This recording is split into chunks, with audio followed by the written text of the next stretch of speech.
káàbọ̀ padà sórí ètò wa Miliki Express náà láwa bẹ́ẹ̀ ni. It is good to have you again. God bless you. Ẹ ṣé ní gbogbo ìgbà. Mo máa sọ fún yín wípé ẹ̀yin lè jìkà tí ẹ jẹ́ káṣọ kó yẹ lọ́rùn wa lórísun. Láìsí àwa, láìsí ẹ̀yin, ta ni wọ́n bá tiẹ̀ máa pè láyé. Táwa bá gbé wá tẹ́yin bá wa wò, tẹ́ bá tẹ́wọ́ gbà bẹ́ẹ̀ ṣe máa ń tẹ́wọ́ bá gbogbo ìgbà. Òun náà ló fi ń dùn. Kó dùn, kó pọ̀, kó pẹ́ náà lọ́lọ́run wá ṣe tiwa. Gẹ́gẹ́ bẹ́ẹ̀ ṣe mọ̀ mo ti sọ fún yín pé I'm Damlola Banire, you know me, my name has not changed. Bẹ́ẹ̀ ni lórí ètò wa lọ́sẹ̀ yìí ẹ máa wò pé Máyọ̀wá dà tó bá dé báyìí. Orúkọ tèmi ni ọmọ Máyọ̀wá Oyèbúadé tí gbogbo yín mọ̀ sí civilized ọmọ Ìbàdàn. Èmi lọmọ Jagbolágbo lé àkàmọ́ ṣe God I miss her but anyway kò ní pẹ́ dé.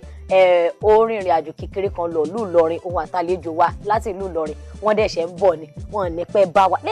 ṣíṣe dúró ráńpẹ́ báyìí kẹ́ tó díjú kẹ́ lábẹ́ Máyọ̀wá ti dé. Àmọ́ lórí ètò ìlọ́sẹ̀ yìí máa kọ́kọ́ ṣìdè ètò pẹ̀lú Alhaja 1010 ìyẹn Alhaja Bọ́láńlé Akínjọbí aláṣẹ àti olùdarí iléeṣẹ́ Leadway Herbal Alternative Therapy. Ẹ ti mọ̀ wípé oògùn ìbílẹ̀ ìyẹn ni wípé ewé àti egbò tọ́lọ̀ fún wa tó wà ń surroundings wa ní ti Alhaja òun náà la fi máa ṣètọ́jú ara wa kí ohunkóhun má ṣe ṣègbè Bíbélì ló sọ.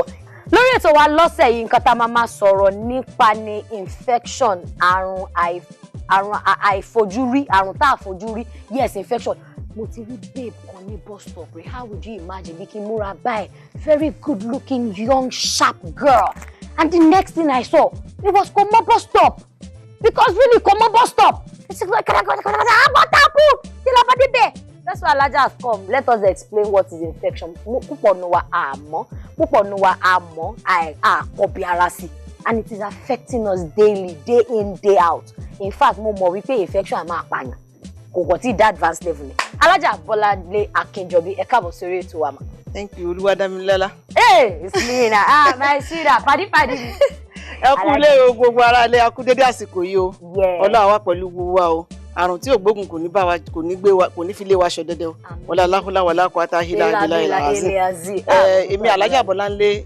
Akínjọbí tí gbogbo èèyàn mọ̀ sí Alhaja 1010. Aláṣẹ àti olùdarí iléeṣẹ́ Leadway Herbal Alternative ló ń kí yín pé ẹ kú dédé àsìkò yìí. That's beautiful. God bless you. Àmọ́ mọ́mí ẹ jẹ́ ká hit it straight. What is infection? Infection ó jẹ́ kòkòrò àìfojúrí. Infection pọ̀ is a versatile nǹkan tó pọ̀ tá a lè sọ ni kò síbi tí infection ti lè mú yàn. But ká sọ pé ká mú ẹnu dúró níbi pé orí ààyè ká mẹ́nu tó pé infection tó máa affect obìnrin bóyá nítorí pé ó ń wọ́ ọmọ àbí nítorí pé ó ń wọ́ ọmọ àbí ó ń wá ọkùnrin tó ń wá ọmọ àbí obìnrin tó ń wá ọmọ infection tó lè mú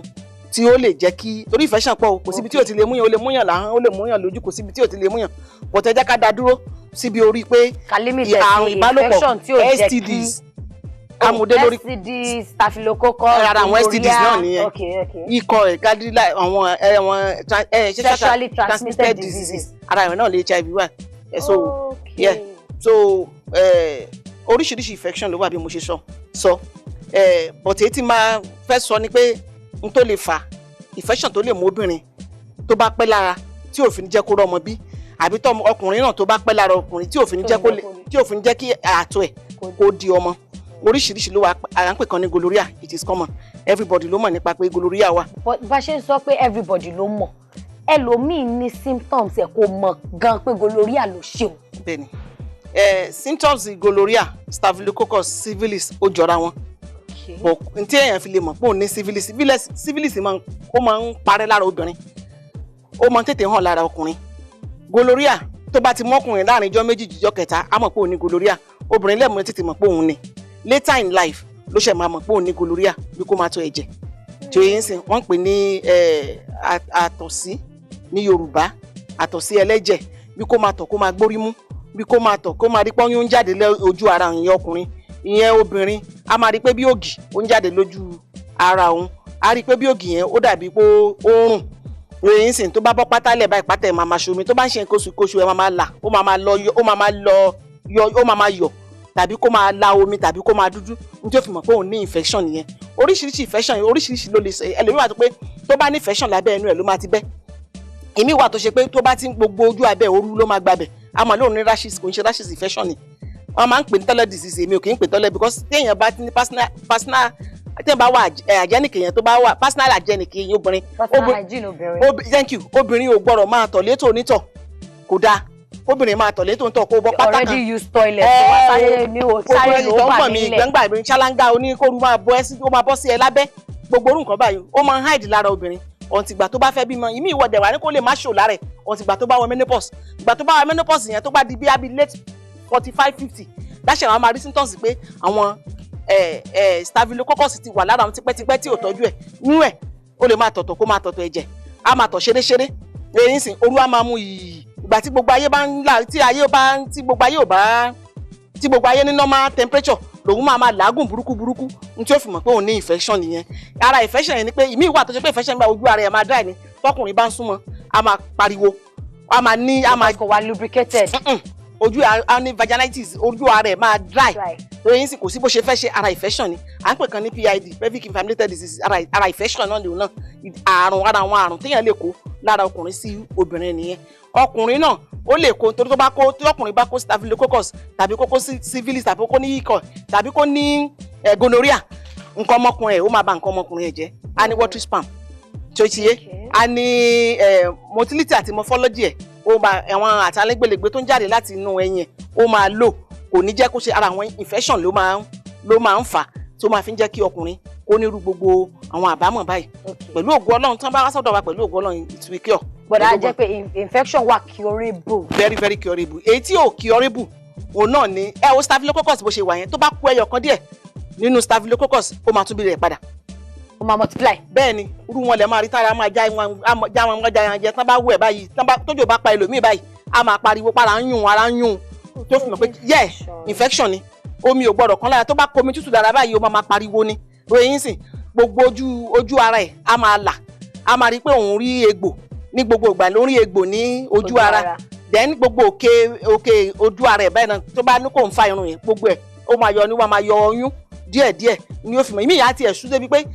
ọkùnrin ò léegun tó yẹn sìn bó dẹ̀ ṣe pé ọkùnrin náà ni the same thing ló máa face òun ò ní lè bóbìnrin sùn kó enjoy yẹn gbogbo nǹkan ọmọkùnrin ẹ̀ ló máa bó tó yẹn sìn a máa rí pé nǹkan ọmọkùnrin ń bó infection ló ń fa gbogbo àwọn àrùn yìí then kí obìnrin wà ó ṣe pé ní gbogbo ìgbà ló máa rẹ̀ wá látinú kò sí tí staphylococcus kò sí tí ò lè dálẹ̀ sí obìnrin tó yẹn sìn ní infection kò sí tí ò lè dálẹ̀ sí ara yẹn mo ti rí oríṣiríṣi experience tó ṣe pé àwọn infection ń ló fà pẹ̀lú ògbọ́n náà tó bá wá sọ́dọ̀ wa a máa ṣe àtúnṣe ó dẹ̀ ní bọ́n ṣe máa lò kò sí bọ́n a ṣe fẹ́ fún yàn lóògùn infection ọkọ ẹ̀ máa lò ó ìyàwó má jẹ́ kí ìyàwó mi gbọ́ òsì àfi tó bá fẹ́ kó tán lára ẹ̀ lókù tí ẹnìkan bá tọ́jú ẹ̀ tẹ́nìkejì ò bá tọ́jú ẹ̀ ó máa tún padà. bọ́ alájà ó ti wá difficult o. bẹ́ẹ̀ni now it is ṣáà pé a ti mọ̀ wípé irú HIV you can contract it anywhere you can contact it anywhere you understand but irú this one it is specially called sexual transmitted disease now tọkùnrin bá ní tóbìnrin ò ní obìnrin yẹn ti mọ̀ pé ajẹ́pọ̀kọ òun ti lọ ṣàṣemáṣe ń tà. kò sí iṣẹ́ rí kò tí ẹ̀ kí n tètè hàn lára obìnrin. ọkùnrin tẹ̀jọ́ obìnrin ìyàwó gan ló kọ́ ọkọ. no most of the time ọkùnrin mo sọ̀rọ̀ láti sọ ọkùnrin ló sábà máa ń ní jù tí ọkùnrin bá ní ara ọkùnrin ò gba ọ̀sìn tí ọkùnrin bá ní léni tó bá máa fi dijọ́ ọ̀sẹ̀ kan ó máa mọ̀ pé nǹkan ti bọ́ sí lára torí ara ẹ̀ máa ṣú ó máa rẹ̀ láti inú wá ó máa mú mi gàgàgàgà ní gbogbo ìgbà ròyìn sìn tó bá ti rẹ̀ nǹkan ó máa ti rẹ̀ ròyìn sìn then tó bá fẹ́ tọ̀ a máa rí pé tọ̀ tó ń fẹ́ tọ̀ kì í ṣe pé ó ní prostate o kì í ṣe pé ó ní prostate enlargement but infection yẹn ni a máa tọ̀ ṣẹ́rẹ́ ó lè tọ̀ kílẹ̀ láì ṣe pé ó ní tọ̀ ṣúgà ó lè tọ̀ lẹ́ẹ̀mẹwàá kílẹ̀ tó mọ́ ara infection ni tí obìnrin yẹn bá wá kéèsì kan tí mò ń tọ́jú lọ́wọ́lọ́wọ́ ọkọ ìyá yẹn ti kú látọdún kẹta tí ọkọ ìyá yẹn ti kú nísìnyí báyìí ó ṣẹ̀ wá hàn lára ìyá yẹn ni ẹ̀jẹ̀ ló ń tọ̀ so ìdí eléyìí kí ló dẹ̀ fa ìgbà tí mo bá sọ mo tẹ̀ kọ́kọ́ rò pé bóyá ó ní uterus cancer ni ìgbà tó ní òkè ojú ara mo ní mọ̀mọ́ ẹ ti kú nǹkan ó lọ́tọ̀ ọdún kẹta tọkọ ti kú ní tóun ẹ̀wọ̀ àwògbà tọkọ ẹ ti kú tó ṣe pé àgbà tó tiẹ̀ máa ti wà lára àwọn ọkọ tó kú tó kú oníṣẹ́ àwọn àna títí gbà òun gbà tọkọ wà láyé òun máa rí pé ó máa ń lo ampiclox wọn lo gbogbo ẹ̀. èyí tó ti ẹ wá wò ẹ wà tí ọkọ ti kú ó ṣe ìyàwó ajẹ jáde lára ìyàwó wà gbádùn gbogbo ara ẹ bẹ́ẹ̀ olùṣeréṣeré ni bí ajere. ibi tẹ́mi náà ṣe ń driver. mo dá dẹ̀ ṣe test fún ọ bóyá wọ́n ní HIV kò láti HIV kò lé HIV. but now a fẹ́ treat STD ọkùnrin ló lè ó mọ̀ pé òun lọ ṣàṣemáṣe débi tóun ti ní ni now ẹ dẹ̀ ní ọkùnrin máa treat ẹ ìyàwó náà máa treat ẹ in case but how is that agreeable ṣé bọ́ọ̀lù ẹ ṣe. ẹ jẹ́ kí n sọ nǹkan fún yín tá a bá ti fẹ́ra wa past wa kò ní mínì ọkọ àti ìyàwó ò gbọ́dọ̀ máa parọ́ fúnra wọn tá bá fẹ́ kí home wọn kó last ṣọ́dọ̀ mi yé yín sìn tí tóbìnrin bá ní past bóyá ó ní infection láti ilẹ̀ àbí I understand pé bí àǹkankan ti ṣe láti ilẹ̀ ó ti fẹ́ nìkan ó ti fẹ́ tó ti kó ràn so kò sẹ́ni tó bá kò sẹ́ni tí mọ́dà aláwọ̀ ọ̀nà aláwọ̀ déńdé báyàn tó bá ṣe pé ó ti ní ìfẹ́sàn yẹn láti lẹ̀ kó tó di pé ó fi ọkọ ẹ̀ kí ló tí ò lè sọ tó má tẹ̀ wọ́n mọ́ nítorí kò ní jẹ́ kán bímọ ìfẹ́sàn ò ń jẹ́ kéèyàn bímọ mọ́dà bímọ gan lè fi bábí rùn ṣó ti bẹ́ẹ̀ ni ibi tí ìfẹ́sàn yẹn wọn ìfẹ́sàn yẹn lè so kò sí bí wọ́n ṣe lè ṣe ó bẹ́tà kan méjì jọjọ pìtẹ̀ lọ́dọ̀ wa o àtọkọ àtìyàwó la máa ń tì past ti lọ but ìgbà tẹ́jọ́ fẹ́ra yín yẹn kílẹ̀ ìgbà tẹ́jọ́ jọ ń wù síra yín ó ṣe pàtàkì so ìwà yẹn lẹ́jọ́ àárò pé àméjì àti ilé aṣẹ́wó ló ti gbé ilé ijó ló ti gbé kò ní òní mínì ìgbà tẹ́yìn méjì bá jọ fẹ́ra yín yẹn ló ṣe pàtàkì láti mọ bẹ́ẹ̀ ṣe fẹ́ gbégbèsè ayé tó máa fi jẹ́ rọrùn. ọmọ ọdún mélòó oṣù mélòó lẹ fi ń treat àfìlókòkò STD generally sexually transmitted disease bóyá treatment yẹn ló máa ń sún àwọn èèyàn tó fi kí n wá pé níta máa treat fún oṣù 6 gan yóò wà ń bẹ̀. ó bá wà ń bẹ̀ wọ́n ń para wọn díẹ̀díẹ̀ ni ṣẹ́ẹ̀rí ọjọ́ yẹn ò ṣe pàtàkì torí lọ́dọ̀ wa àkọ́kọ́ mọ ìgbà tó ti ní àkọ́kọ́ wò tó rà ní machine tá a máa fi wò pé ìgbà wo ni ó ti ní cat infection yẹn bá a ṣe bó bá ní yeast tó ní hiccup tó ní gbogbo staphylococcus ni at least ó kéré jù á ṣì lò fún 30 days. 30 days is tó bá ti pé tọkọ tìyàwó wọ́n lè lo condom